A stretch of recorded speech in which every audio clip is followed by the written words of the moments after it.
Well, good afternoon, friends. Welcome to the Unbreakable Men podcast. Hi, I'm Theresa Pore, your host. And in this show, we peel back some layers. We talk about the pain points that men face, the pressures that they're under, and the purpose that it all comes from.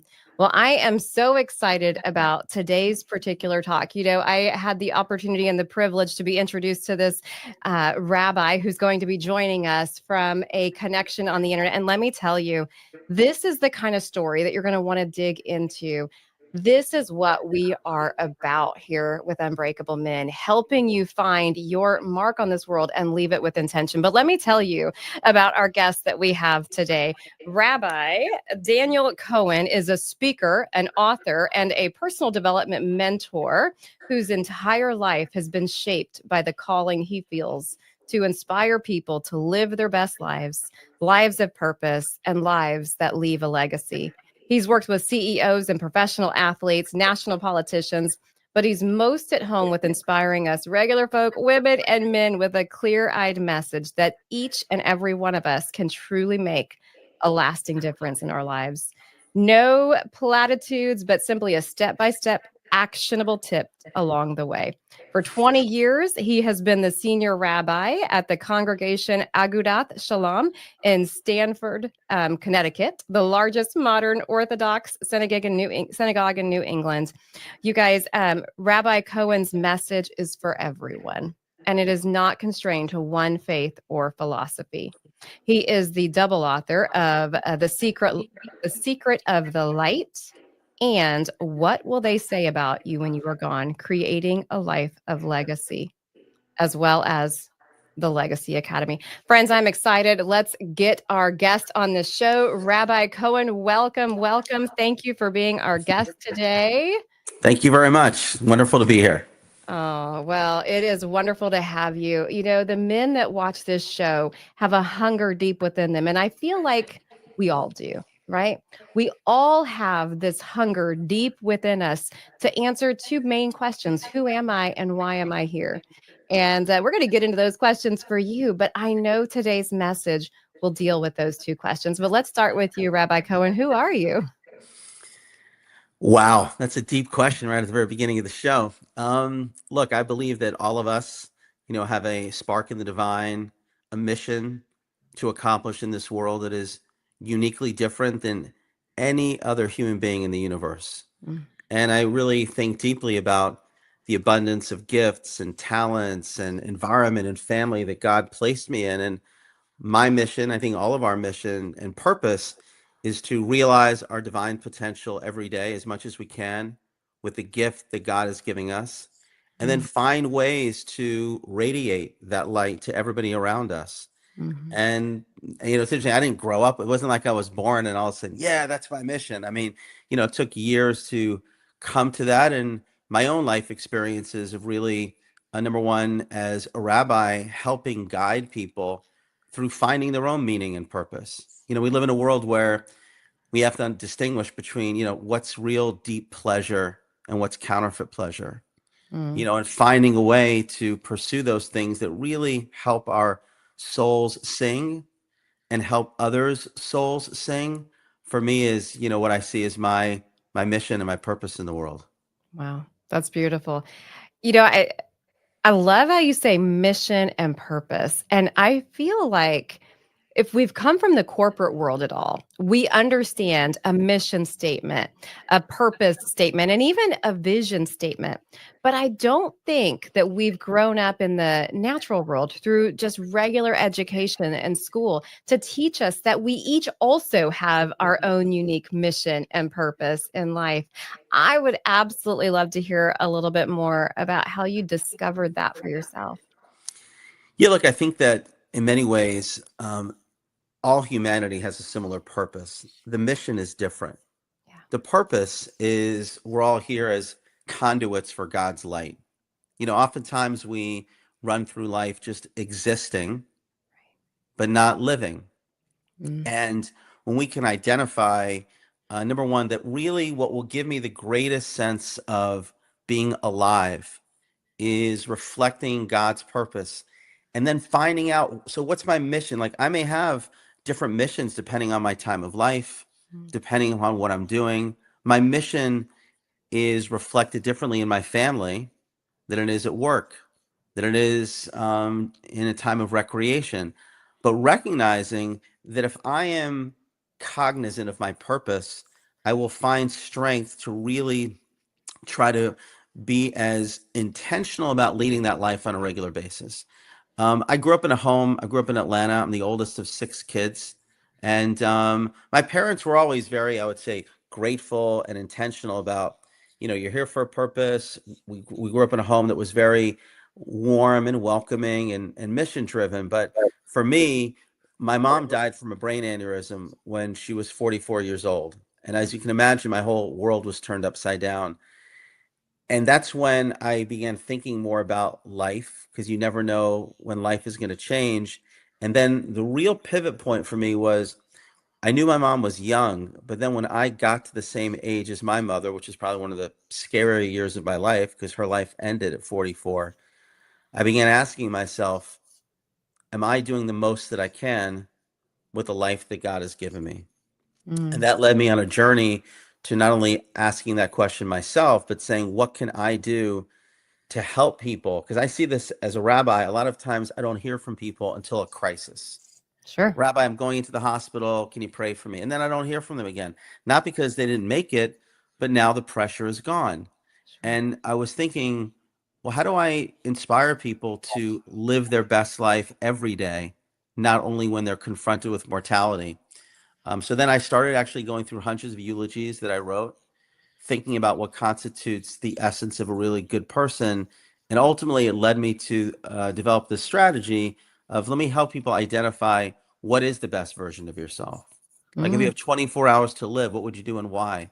What are the 5 words you want to be remembered by? And then I take people on a journey of 7 principles to reverse engineer your life so Yeah. you lead the life now for how you want to be remembered. Mm. That has so much to unpack right there. But just the concept of reverse engineer. One of the things that we're working on with men right now is the concept of building their life, right? We put our hands as humans, we put our hands to so many things. And men, particularly, we've got tradesmen, we have electricians, right? We put our hands to so many things. But how frequently do we put our hands on ourselves and say, what am I building? So when Mm. it comes to that reverse engineer process, what kind of resistance do you run into? Well, I think what the resistance is that, people want to feel productive. They want to make money. They have places to go. They have appointments to keep. And, sometimes the greatest resistance is just the hustle and bustle Mm, of everyday life that people don't actually pause and think about things. I mean, mhm, that's actually one of the challenges we all have is that when we're so busy, we oftentimes have no idea where we're going. And that right. to me is really a great challenge. It's a joke. I'm sure you heard about pilots on the airplane, and he said, have good news and bad news. The good news is we're making great time. The bad news is we have no idea where we're going. And that's a Yeah, problem. Like a lot of people are moving so fast, like they have no idea where they're going, and they're yeah, filling up their days with like all sorts of things. And I think that to me is a big challenge. And on yeah. the other hand, I think there's an opportunity here because I find that when I have people in a room by themselves Mm, and really ask them, like, what do you hope you will accomplish today that you'll be most proud of? What are the moments that you want to create today that are worthy of future memory? And just think mhm, about those. And then what I'll tell people to do is so carve out 15 minutes a day in your calendar where you're investing in the soulful part of who you are. And maybe that means for somebody who's working that at 15 minutes a day, you do 5 minutes of prayer, you do 5 minutes in a gratitude journal, and you don't repeat yourself. That's important. And 5 minutes that you call somebody, text somebody, email somebody who you know would benefit from your love. mm, Or saying thank. It could be a kid, and the more that you take those minutes and are intentional, it actually is fortifying your soul muscle, yeah. so you will face less resistance the next day, and you'll Mm, find that you will more intuitively become an even better person. Wow. Yeah, I think the problem that you mentioned, of course, is performance, right? How many of us are dealing with a performance-driven life Yeah. versus an intention-driven life? Yeah. 100%. Because, like there's just so much that fills up our calendars. But the truth is that, there's something that I think about a lot, which is, rather than just fill up our calendars with what I have to do today, that's a very unproductive way of living. Mm. There's something called the Pareto principle. I'm not sure if you're familiar with it, I but don't know. Remind me. okay, the Pareto principle basically means that 20% of your priorities will actually yield 80% of where you want to go in life. There's a lot of ramifications of this, but when a person, rather than say what I have to do today, look at your life. Let's say you have 168 hours a week, and you say, what are the things that I want to accomplish this week that really will help move my life forward beyond the things that have a price tag on them, but the things that really offer me value, that Mm. offer me eternity, that really will make my soul sing. And then identify what are the things that I can really invest in that will help me move forward. And then put those things in your calendar first. I Sure. always say, you know, let's say you want to spend 4 hours a week on volunteering and 2 hours a week on writing and 3 hours a week walking. Put that in first. You'll find time to go to the dry cleaner. You'll find time to eat. You'll find time, but then if you prioritize and put first things first, you'll find that the other stuff begins to fill in more easier than if you wait to do the really important stuff. You just won't find the time. Put Sure. that first. Sure. It's such a great reminder, as you're talking about that. I've always heard of the 80-20 rule, but I've usually heard it of 80% of the work happens from 20% of the people, but it's the same principle, right? Yeah, yeah. And I just had this visual in my mind of that, the the illustration of the jar that you fill with Yes. the sand, right? Hmm. And how our lives literally can be filled with all of the minuscule, just the stuff that doesn't really matter. And that works so contrary to your mission, which is leaving a life's legacy, something that's worth leaving, right? And, as I think about a performance life, and, we all get that from somewhere, whether we get it from school that we're driven by grades or we get it from family dynamics where we're driven. I mean, you were the oldest child of 6, I'm sure there was some Yeah, performance, yeah, yeah. right? Exactly. Right? I was the youngest and the shortest and still am both. But, you think about that and it's like, okay, performance has kind of always been there and intention gets set to the wayside. Can you tell us a little bit of maybe like a time where you realized that you just had this aha moment that, I mean, as a rabbi, I can only imagine you have to be on like all the time, right? Or at least that could be a trap that we believe. Yeah. Yeah. Could you tell us about how you came to this realization of I- intentionality might beat performance? I would say that one thing, and I was chatting about it with somebody today, that, oftentimes we can leave a legacy and make a difference in just a few minutes of Mm, full on connection with somebody. And the more that I grow as a rabbi and the more that I think about life and counsel people, I realize, and I'll give you an example. When again, I'll give you an example. I would do unveilings. Okay, so I'm at an unveiling, and I always ask the kids, "Tell me a memory of your mother or father." In this case, there were a bunch of like 4 kids. They're all in their 50s, and the son said, "I'll never forget," and that to me is a great exercise. I'll never forget. He said, when I was in high school, whenever I would come home, my mother would stop what she was doing and she would listen to me fully with all of her mind mm. and all of her heart for at least 30 minutes. Wow. Now, that reminds me that it's not as important what you produce, but how you take minutes and be fully present within them, and you Sure. can create something really special for somebody. Like I see that, I have a very large congregation, but to call somebody on the phone, to check in with somebody. Somebody says to me, my granddaughter is struggling to find a job. She just moved to New York City. And then I take 3 minutes and I say to her, you know what? I have a pretty strong network. Why don't you have your granddaughter send me her resume and I'll see if I can connect her? For me, that's 5 minutes. For Sure. her granddaughter, it's the rest of her life. Right. And I keep on reminding myself of that. And it motivates me, and I think all of us, to say, just in a few minutes, if you have an opportunity to make a difference with somebody, seize it. Because those moments are fleeting, but that's actually what life is all about. Mm. Yeah, that's beautiful. I think about, as you just described that so beautifully, it's so simple. It's something that you have access to, that really you've built access, you've been given favor, you've been right. I mean, all of these wonderful things. It's been a life's mission for you.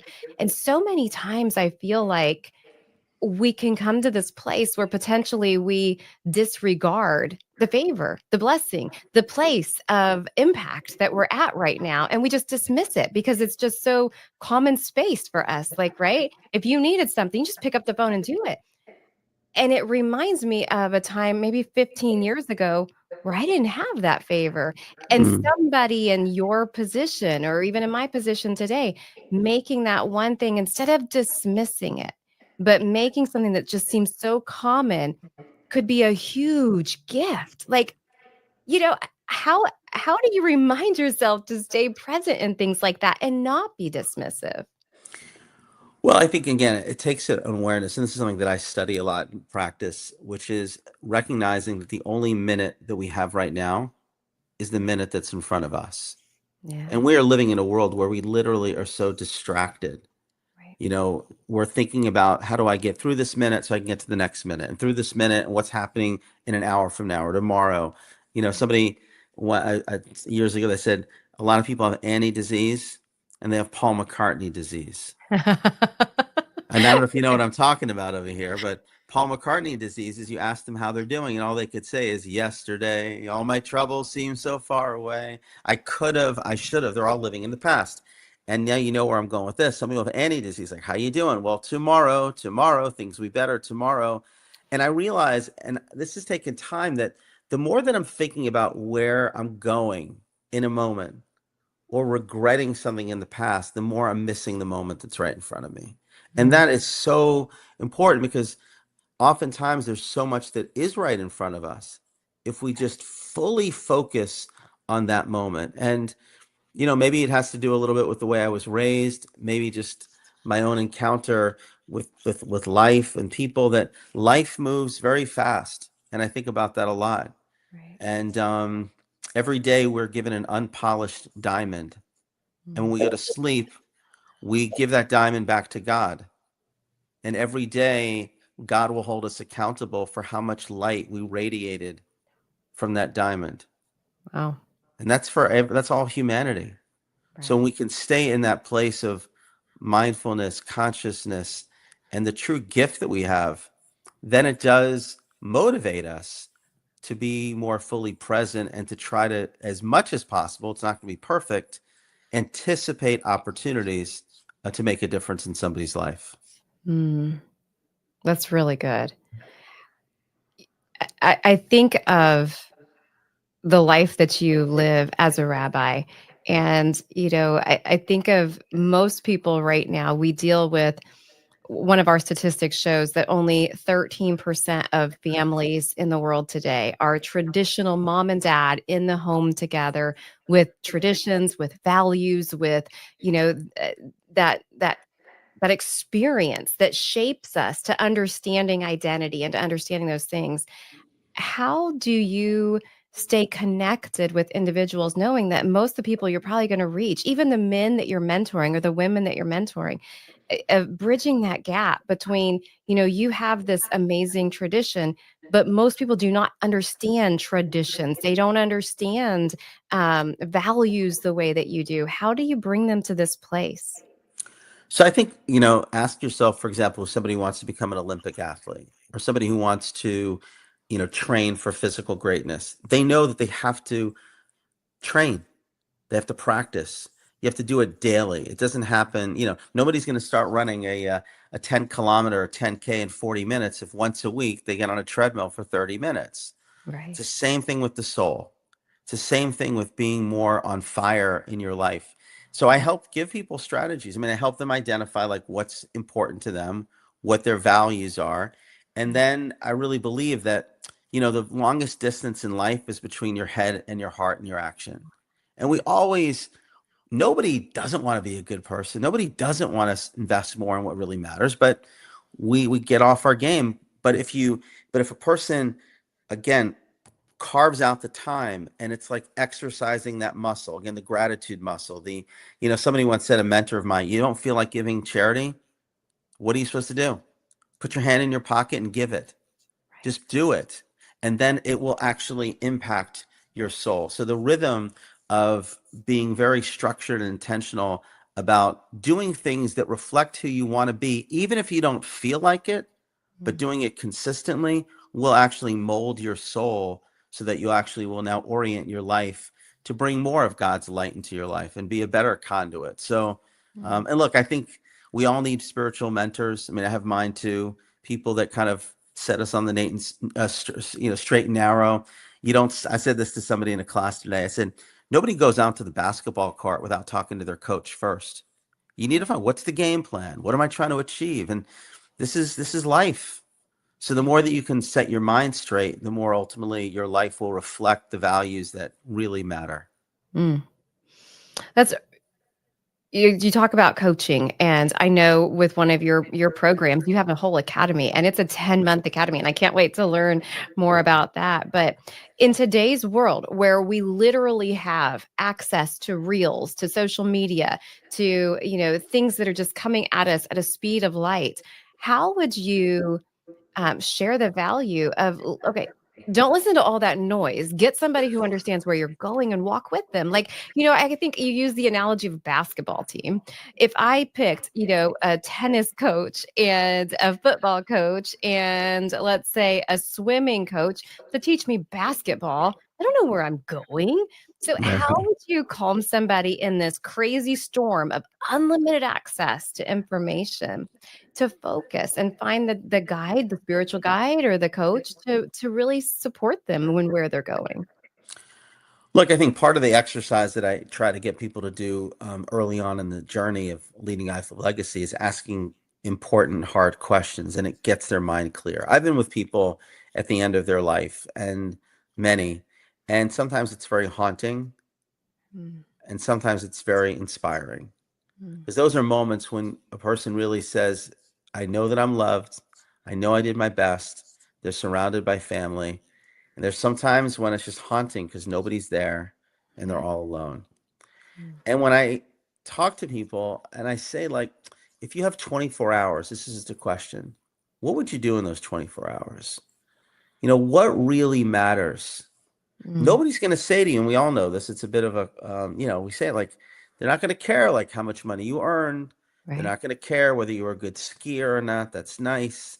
I'm not saying you don't enjoy skiing or don't enjoy tennis, but it's going to be like, the people who you mentor, the people who you helped, the smile that you gave, even I was telling to somebody I was mentoring today, and she said she felt really good when she went in she was having a bad day, and somebody went in the elevator and told her, boy, you really look nice today. Mm, Now, she doesn't know who that person is, but she tries to pay that forward to other people. right. And when you say to somebody, and that's, I think, how you get people, it starts with actually turning off all the outside noise and listening to what your soul is telling you. Mm, And when you do that and you write it down, and then you work with somebody who says, okay, what are the ways that you can take just a little bit? It's not like you go to 0 to 100 in a day, right. but Right. every day you're going to do a little bit more. You're going to find that you can actually make your life better. So I think it's small victories.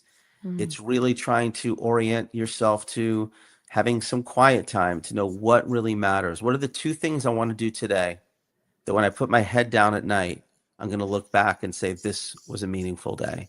And if you mm, can do those two things every day, same purpose, but maybe it's a different mission because you're going to meet different people, then your life will be uplifted. Your soul will lift you up. mm. That's beautiful. And I love how you use the frame of your soul so often. I feel like we dismiss that so much, Yeah. right? we're so outward thinking. You know, we talk a lot in the work that I do that we focus externally. We don't even know how the human works, you know, through school, through education. We're taught to learn external things and nobody is teaching the internal. And then if we're missing the internal, we're also missing the eternal, right? There's That's so great. many. Yeah, I like that. You're right. If we're not focused on the internal, the eternal isn't gonna Yeah. make. Yeah. Yeah. Speaking of eternal, I want to know about what the secret of the light and what will they say about you when you're gone. Talk to me about that. I want to hear about the secret of the light first because at my women's conference we actually play this song, This Little Light of Mine. So I want to hear your Oh, take I on love that song. Okay. So actually, the genesis of that book, it's a fiction book, and as my wife tells me, it's probably, which I would agree, it's the first and last fiction book I'll be writing. it. I'm a I nonfiction mentioned you were writer. humorous. Yeah. Yeah, nonfiction. But that stemmed from a conversation I had from a friend of mine in Colorado, where I was a rabbi 20 years ago, and I was interviewing for a job, and he says to me, "Rabbi, when I die, will I be reunited with my parents?" And I said to him, "Yes, I believe it. The souls will meet." And then he said to me, "Can you write a book that helps give people a sense that even though somebody in their life has physically died, Mm, they can still feel the presence of the person who passed away?" mm, So what I did was, first I was actually going to write a nonfiction book around the journey of the soul. I went to Jerusalem and I began to write about it. And then my agent said to me, "Maybe you can write a parable, like a yeah. story." And the story is actually a story of a young man in his early 20s in New York City in the mid 1980s. This is a bit of the autobiographical part. He's not sure what he wants to do in life. He's just graduated college, and then his mother suddenly dies. And he goes into a real deep spiritual funk where he doubts his relationship to God. He doesn't feel his mother. And then Mm, he's meandering around Times Square in the 1980s, and Times Square at the time is not a nice place. And he stumbles across a street sweeper who's a hidden mystic named Elijah. And Elijah sets him on a path to what's called the secret of the light, which is helping him understand, number one, that his mother is ever present and that God's light is everywhere. mm, And he can actually access that light and really take not this moment of grief and lament the darkness, but ultimately the way that he carries his mother with him is by increasing her light through wow. the actions that he does.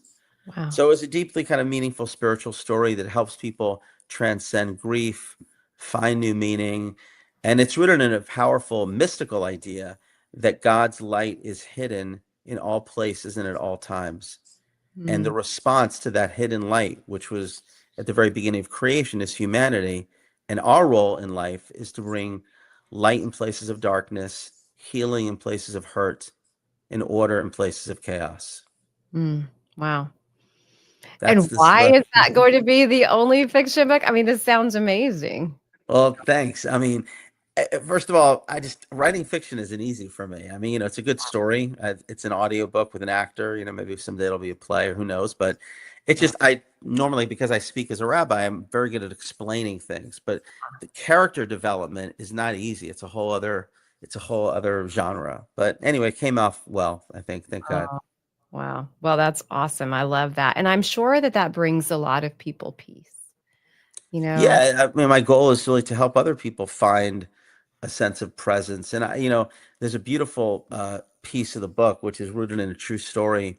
When I was maybe 5 or 6 years old, I grew up in Atlanta, as I said, and my mother's father took me kite flying. I was flying a kite, and we were in this big parking lot. And I remember the moment like it was yesterday. I mean, it's so weird that I flew the kite so high, the only time in my life, that I couldn't see the top of the kite because it went into the clouds.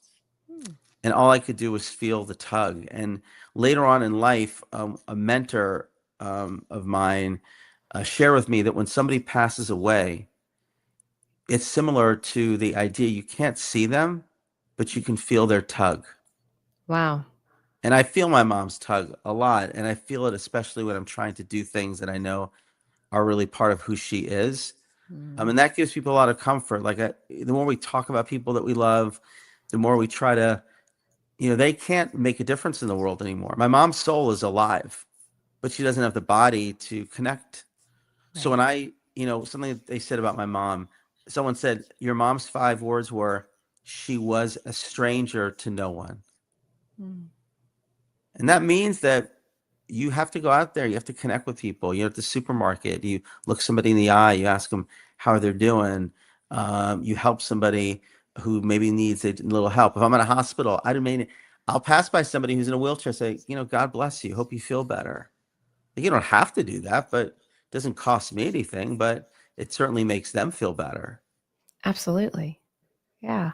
I think that is so beautiful. And I think about so many people, Rabbi, think that my purpose is this far away thing that I'm going to spend my entire life reaching for. And when I finally get there, it's done and I'm done. I'm out of here. Right. And Right. a lot of people really think that's the thing, but you really brought a beautiful presence to that. And I think that really speaks to legacy. And I think your mom and my mom might have been friends. My I mom, thought, tell me about your mom. What was she like?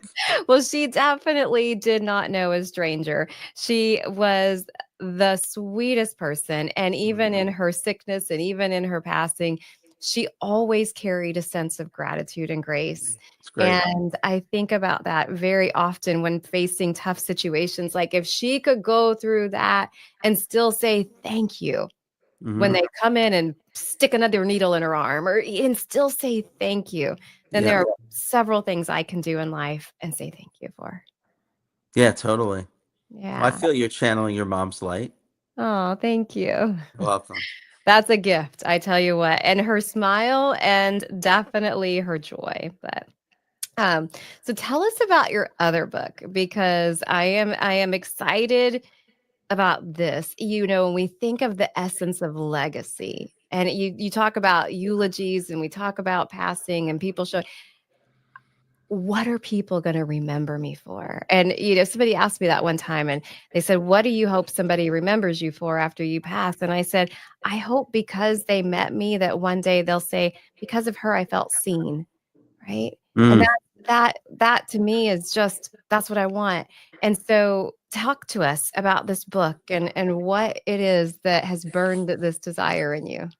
Yeah, I mean, I think that there's 7 principles in the book, and I'll talk about one right now, which is called creating memories.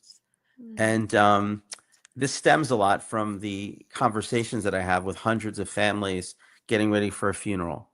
Right. And I'll say to them, tell me about your mother and father. And here's somebody who, the person could have had 50 or 60 years with Mm. their family. And what I've learned is the memories that they share can actually inspire us to be more proactive about what we want to share with our families as well. And I'll give you an example. I always will ask the kids, it's better if you speak. I mean, I can speak, but you knew your mom best. So I said to a woman, do you want to talk about your mom? And she said to me, I really didn't have a great relationship with my mom. I don't think I want to speak at the funeral. So I Mm. get to the graveside, and maybe it's a very small funeral. And I look at her and I say, is there anything you want to share? And she said, well, there's 2 memories I want to share, and this is one of them. She said, I'll never forget when I was 8 years old. I was fast asleep, and my mother came to my room and shook me and said, honey, get dressed. It's snowing outside. Let's go outside and play. And here's a woman who had 50 years with her mother. And Mm. what's the memory that she remembers? This act of spontaneous, unconditional love Yeah. of going out. And so I think about that and I say, so what can I do to be mindful of creating these memories with my children, with my grandchildren? It's Mm. important to remember a person is tired from, there's always like our kids or grandchildren, people are pulling on us all the time. But at the end of the day, I had this with my grandchildren this past week. Thank God we're blessed with them. I have 6 kids, 6 daughters, 5 Wow. are married, and I have 12 grandchildren. Wow. Right? Wow. I know it's kind of crazy, but we're very blessed. So I took my oldest grandchildren. We went to the Liberty Science Center, and I drove about an hour and a half to get there with that family. And I think about it like, of course, I've got other things to do, but if I have an opportunity to take them to the planetarium for the first time in their lives, Right. I mean, it's just like, that's priceless. Right. Or when they come visit me, like I'm a big, I found a very good way to do something with them, which is I say we're doing nature walks. Yeah. So we go outside and like they get excited, like, they look at a leaf or they listen to a bird or whatever. Like you're creating memories. People don't remember what you say to them, but they never forget how you make them feel. Yes. And then, like when somebody moves into our community, like I'll go get baked goods for them and I'll bring it over to their house. And people will say, like, I'll never forget, I just moved in and you came with some black and white cookies, which people here love. We got a great bakery. Oh, Those I've are heard good. about those. Wow. Yeah. But I'm saying, like, we could all do that. Yeah. So to me, like, one of the key aspects of leading a life of legacy is create memories for people. Be mindful that any moment can turn into a memory. That's one example. And I think again that goes back to your message about being intentional. If we are so wrapped up in distractions and performance mindset, then we lose these opportunities. And before we know it, I'm just gonna tell you, I literally just celebrated a very milestone high school reunion. And I was like, whoa, like time went by that fast, right? And my oldest is 30, my youngest is 17, right? I mean, time goes by in a blink, and intentionality is going to be the piece that causes those memories, right? Yeah. Yeah. Another principle that I think about a lot, I mean, they're all obviously, which is called the Elijah moment. And this gets back to what we're talking about here, which is the notion that, at any moment, you really can be there for somebody and make sure, this is to me is very important, that anybody who enters our orbit leaves better about themselves when they leave our orbit than when they entered our orbit. And I've coined a term, there's a phrase in Judaism called a mitzvah. A mitzvah is a kind deed, basically. So I tell people that everybody has a mobile mitzvah hotspot. Oh, love it. Because Is like there on an your is it MMH? MMH, mobile mitzvah hotspot. That's true. Because look, everybody has a hotspot on their phone. What does that mean if you have a hotspot on your phone? You It have means access. that, what was that? You have access. You have access. Okay. So I believe that every encounter is by divine design. So if somebody is in my orbit, that means that God put us together and I have to take advantage of that moment. Yes. And we have to anticipate them and know that God put us there for a reason. I remember I was at a Philadelphia, the train station a number of years ago, waiting for a train, and a guy who's probably in his, I don't know, mid-70s comes over to me, and I guess I look like a generous guy. He said, would you mind buying me dinner? I could tell that he was, didn't have much money. I said, sure. How about Dunkin' Donuts? And he said, you might call this chutzpah, but he said to me, would you mind buying me food at the Cajun restaurant? I Oh. said, that's fine. So I had the money, no big deal. So I got him food at the Cajun restaurant and I'm doing my thing. And then around 20 minutes later, I'm leaving and I say, what's your name? He says, his name is Sam. So I said, Sam, God bless you. Mm. And Sam turned to me and said, God has already blessed me. He sent me you. Wow. Wow. And you read that and like, that's true, Yes. and he put me there for a reason. I mean, and I try this and I think about this in cab rides. You get in an Uber or car.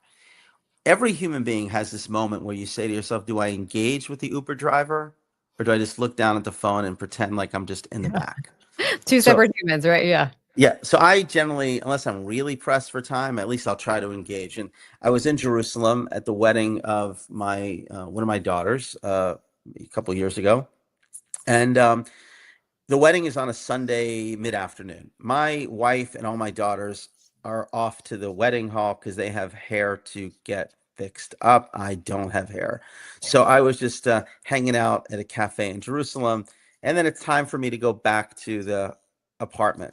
So I get into a cab, and it's a Muslim driver there, and you have that moment: do you engage or not engage? And I decided to engage. I was talking Hebrew to him, and I tell him like, "Oh, I just open up. I say, today my daughter's getting married," and that like opens the whole thing up. And he tells me about his family and my family, and then we're getting close to my apartment there, and he says to me, "I was at this apartment this morning." I said, "What do you mean?" He said, "Well, I came to this apartment at 7 o'clock in the morning, and there were two girls. One was wearing a white dress. They got into the car, and I took them to the Western Wall in Jerusalem. And I said to him, you picked up the bride on the morning of her wedding, my daughter. Because my daughter went with another one of my daughters to go pray at the Wow. Western Wall. And all of a sudden, this huge light filled the car.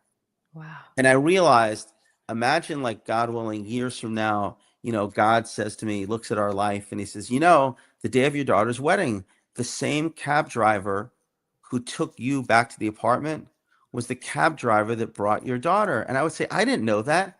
He said, all you needed to do was say hello. Mm.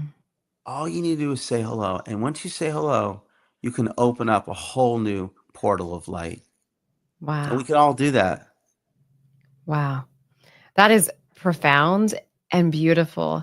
And I'm so grateful you said hello, because could you imagine being on that side of heaven saying, I missed something so beautiful, I know. right?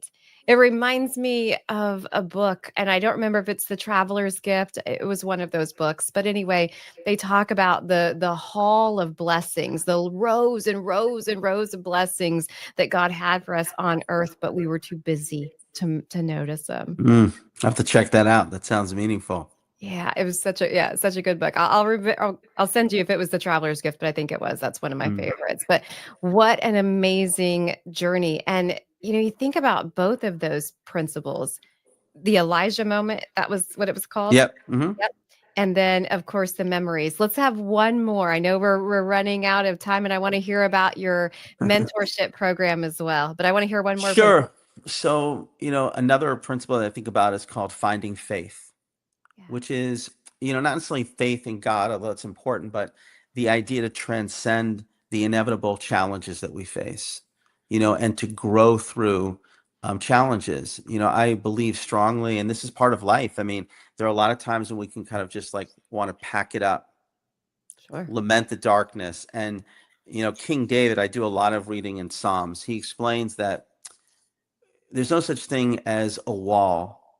God is just trying to push you through a different door. Hmm. And many times we've had cases and you have to develop that resilience where maybe there's a no, but that doesn't mean that it's a no. Any rejection is a new direction. It's not a Yes. rejection of you, it's just pushing you in a different direction. And one of the metaphors that King David says is that, if you have a well of water, the only way to draw the water is to put the bucket deep into the water. Sometimes you got to go down in order to come back up.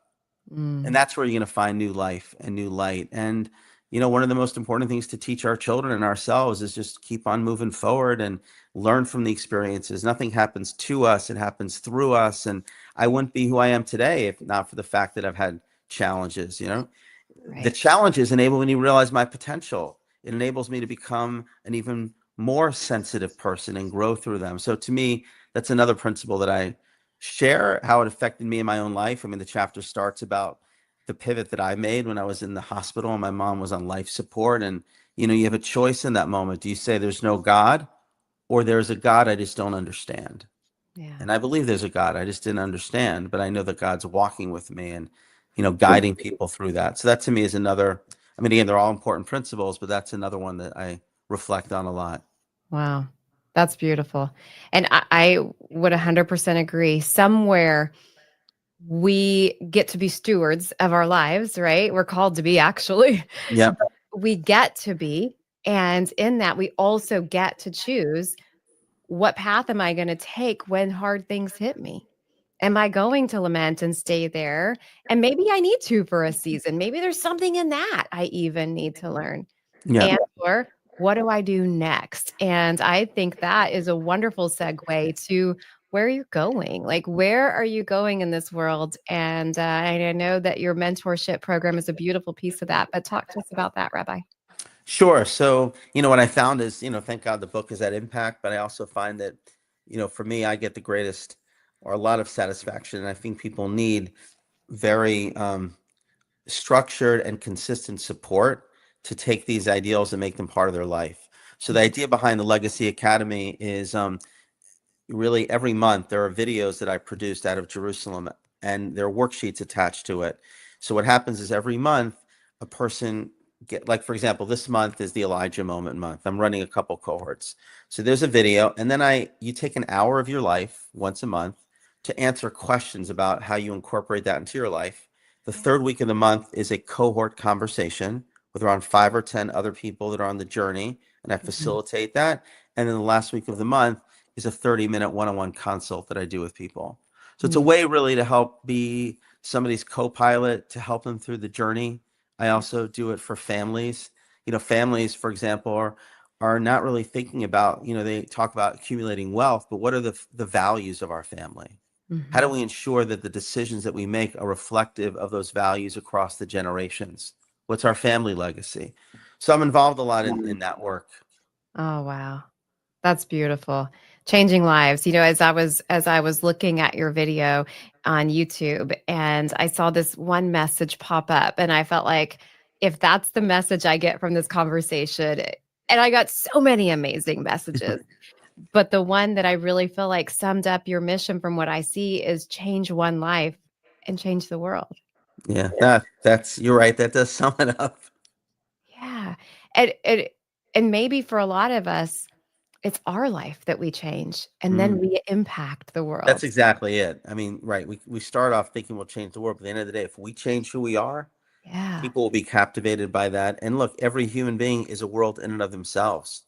So we absolutely. change not only the world, and I think that the world is always in spiritual balance. And every action that we do is a real ripple effect. I'll just leave you with one other story. One of the great righteous people in Jerusalem in the early part of the 20th century, his name is Rabbi Aryeh Kaplan. And there's an idea mystically that there are always 36 righteous people in the world that are sustaining the spiritual foundations of the world. So this young guy, he's 8 years old. He goes to this great rabbi and says, "Is it true that you are one of the 36 holy people that's sustaining the world?" And the rabbi said to him 3 words. He said, "Maybe, maybe." The second thing he said to him is, "Sometimes." But Mm, then the rabbi said to him, which changed his life, "You can be one of those too." mhm. Because nobody's asking anybody to be that person every moment of every day. But Sure. if in one moment we can really be the person that sustained the person's life who's in front of us, we Right. then become one of those individuals that really lifts up the world and ignites it with new light. Wow. So powerful. I am so appreciative of the work that you're doing in the world right now, and I know that Appreciate it. yeah, I know that it's a sacrifice, and all good things are, right? All things that are noble, all things that are true and worth it require sacrifice. And as with the position and the role that you have in this world already, that could be enough. Like we could all say, this is enough, this is enough.